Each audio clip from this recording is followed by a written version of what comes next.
imagine being told you can't buy a plane ticket because a government says that your carbon footprint for the year has reached its limit. That's one of the concerns of my next guest, social commentator and Bitcoin expert Leah Halpern. He joins me to break down the potential digital cash nightmare looming and how it could be used to force eco-extremism on all of us. Hi, Leah. Hi, good to see you. Thanks for having me. Okay, so are we talking here about the complete elimination of cash? If we had some spare notes under the mattress, would they be worth anything? They could be worth something, but equally, they could also be worth nothing. We don't really know yet whether cash would be not accepted in certain stores. But what we do know is that central bank digital currencies are certainly coming. We saw the president of the European Central Bank, Christine Lagarde, she was talking about them coming this week, even in the US. Jerome Powell, the chairman of the Federal Reserve, was also talking about the lack of anonymity that a central bank digital currency would have. And we also know earlier this year at Davos, they were talking about the tyrannical nature of a central bank digital currency, and that a new Bill of Rights, something sort of to that effect, would have to be drawn up to ensure that people's rights and liberties aren't impinged on. That doesn't give me any confidence in the future of it, because we know that whatever kind of Bill of Rights is drawn up, they'll just throw it in the bin, a bit like they did with the Nuremberg Code and the vaccines, when you're not allowed to coerce people into taking foreign substances. That's right. Remember when the philosophy of doctors was first do no harm? That went out the window with the vaccine, didn't it, Leah?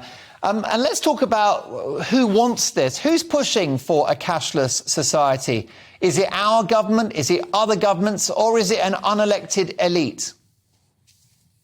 Well, I believe it is the unelected elite, which is in control of all governments. So the World Economic Forum are talking about actually bringing out a carbon allowance. So each individual in this world will be given a carbon allowance, which means there's a certain amount of carbon that they are allowed to emit. This is easily put into effect through a central bank digital currency, because the currency is programmable. It's digital, which literally means it can be programmed to be spent on certain things. And people might say, this sounds pretty crazy, but I think it's totally realistic. If you just look at the height of the COVID pandemic in Canada, for example, if you weren't vaccinated, you had to be chaperoned to go into certain stores to ensure that you only bought essential items, because you're unvaccinated and therefore you're dirty and dangerous. So with a central bank digital currency, what that basically means is it's a lot more efficient now to discriminate against people, because you don't need to have those COVID marshals. You just program the money so that unvaccinated people can't spend that money on certain items. There's also really another dangerous thing, which I just want to explain as well. The money can also actually expire.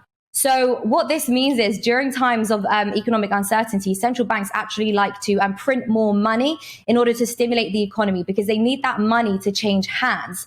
So we could get to a situation whereby they say, okay, guys, for your greater good, of course, we need to stimulate the economy. If you don't spend, let's say, 10% of your current savings, what you have sitting in the bank, in the next 3 months, that money is going to expire. And that's pretty awful. It means, you can't build long-lasting generational wealth. It means you're forever a slave to the 9 to 5.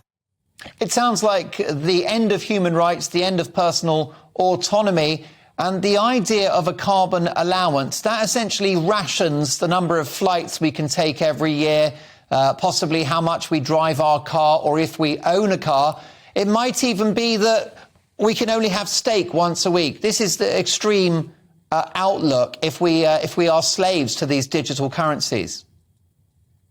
Absolutely. It's really concerning. And again, I always like to look back to what happened over the last 2 years. They literally limited how much time we were allowed to spend with our loved ones. We weren't allowed to go into hospital to see, elderly family that were dying and that were sick. So to think that they wouldn't limit what we're allowed to spend on certain items would simply be naive. You could go to fill up your car, but your central bank digital currency gets blocked or refused because, you bought too many plane tickets. And I don't think people understand the severity of this. Money is literally the energy which fuels your life. If you do not have freedom of money, you don't have freedom of anything. You can't buy that ticket to go to protest the lockdowns. You can't, feed yourself with the kind of food that you'd like to feed yourself. Maybe, your money only works to eat bugs because because you bought too much meat this week. So when you control the money, you control the world.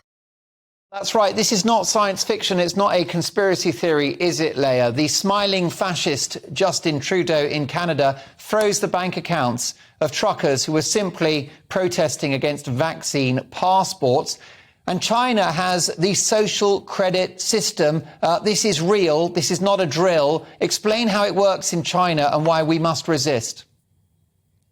So essentially, because China is that communist state, that communist nation, everything that you do is monitored and tracked. So if you say the wrong thing, you like the wrong thing on social media, on their version of social media, then you're given a credit score. And if your credit score falls too low because, you held that wrong opinion, then your money will be refused. So you and I simply having this conversation could potentially bring our social credit score a little bit lower. So, if I'd like to buy a plane ticket back to England so I can come on your show, or I can see my family, my CBDC, could get refused because I had this conversation with you, bringing my social credit score lower. It's a little bit like actually Black Mirror, if you've seen it. Black Mirror is literally just this Netflix program which shows us a very realistic tomorrow.